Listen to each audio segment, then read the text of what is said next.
আজি মই আপোনালোকলৈ কোনো ৰেচিপি লৈ অহা নাই। আজি আমাৰ ঘৰৰ শাক পাচলিৰ বাৰীখনকে আপোনালোকক দেখুৱাবলৈ লৈছোঁ। কম পৰিমাণে ঘৰত খাব পৰাকৈ কৰিছোঁ। আহকচোন চাওঁ কি কিনো শাক পাচলি খেতি কৰিছোঁ। এয়া এইফালে আছে ফ্ৰেঞ্চবিন। ফ্ৰেঞ্চবিন দিয়া আজি প্ৰায় এমাহ 10 দিনমান হ'ল। ফুলিছে আৰু এয়া লাগিবলৈও ষ্টাৰ্ট কৰিছে, সৰু হৈ আছে। এয়া লাগিছে আৰু অলপ অলপকৈ।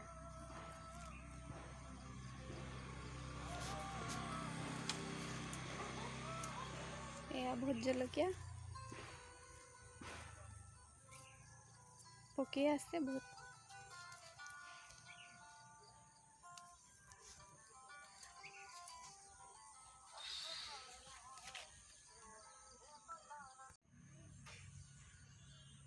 এইফালে এয়া ওলকবিৰ পুলি দিয়া হৈছে।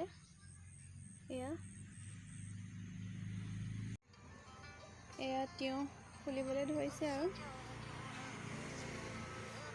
এয়া লাগিছে আৰু কলি পেলাইছে।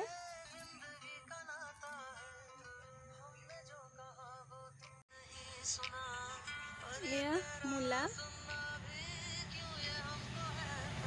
অলপ অলপ বাঢ়িছে আৰু এয়া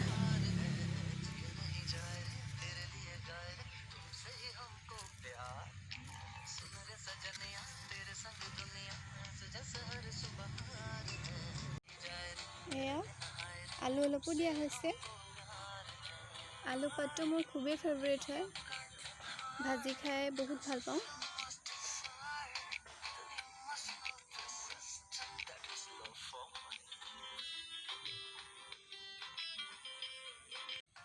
এয়া লাই শাক।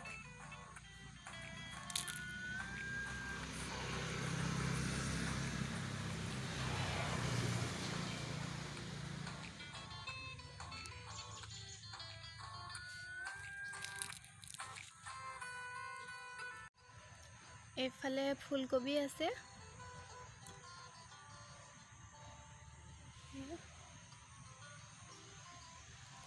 আৰু এয়া বন্ধাকবি আৰু ওলকবি অলপ ঘন হৈছে, হ'লেও ওলকবিবিলাক সোনকালে ডাঙৰ হৈ যাব। তেতিয়া বন্ধাকবিৰ কাৰণে জেগাটো পাই যাব আৰু বন্ধাকবি বাঢ়িবৰ কাৰণে। সেইকাৰণে এটা বন্ধা এটা ওল তেনেকৈ দিছোঁ। এইফালে আছে আপোনালোকৰ সকলোৰে মৰমৰ ধনিয়া শাক আৰু পালেং শাক। এয়া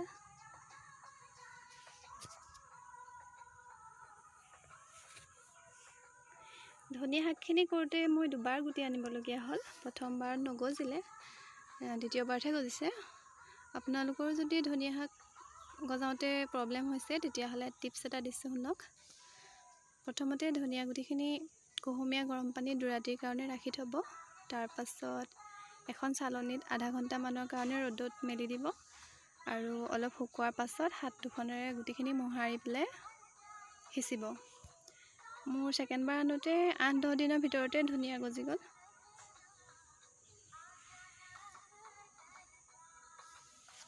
ইফালে আছে পালেং শাক।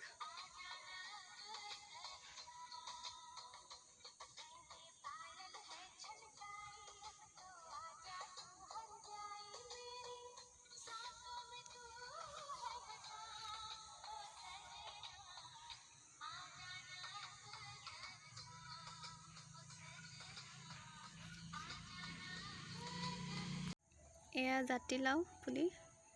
জাতিলাও আৰু ৰঙালাও এবাৰ আমাৰ দেৰি হ'ব, পাছতীয়া। জাতিলাও, এয়া ৰঙালাও পুলি।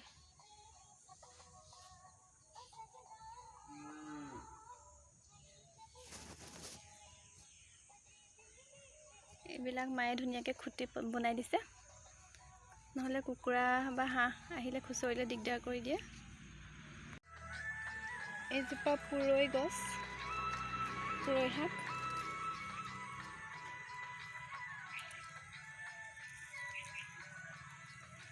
এই শেৱালি জোপাতে এনেকৈ বগাই লাগি আছে।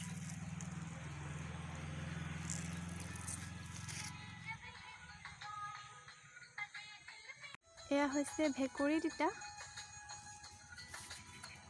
বহুত লাগি আছে। এয়া তিতা কেৰেলা,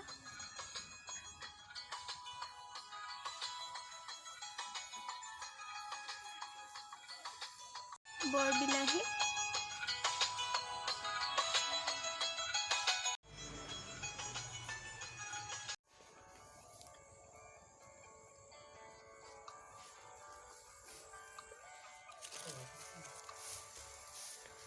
বৰবেঙেনা পুলি,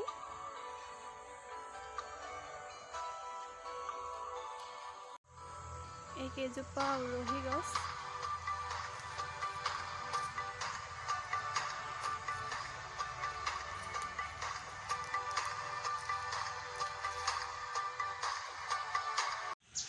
এয়াই আছিল আজিৰ ভিডিঅ'টো। আমাৰ শাকনি বাৰীখন চাই কেনে পালে আপোনালোকে কমেণ্ট কৰি জনাব। আগলৈ ভিডিঅ' দিম শাক পাচলিবোৰ ডাঙৰ হোৱাৰ পাছত ধুনীয়াকৈ। আৰু যদি ভিডিঅ'টো চাই ভাল পালে তেতিয়াহ'লে লাইক, কমেণ্ট আৰু শ্বেয়াৰ কৰিব। আৰু যদিহে নতুন ভিউৱাৰ হয় তেতিয়াহ'লে চেনেলটো ছাবস্ক্ৰাইব কৰি দিব। ধন্যবাদ।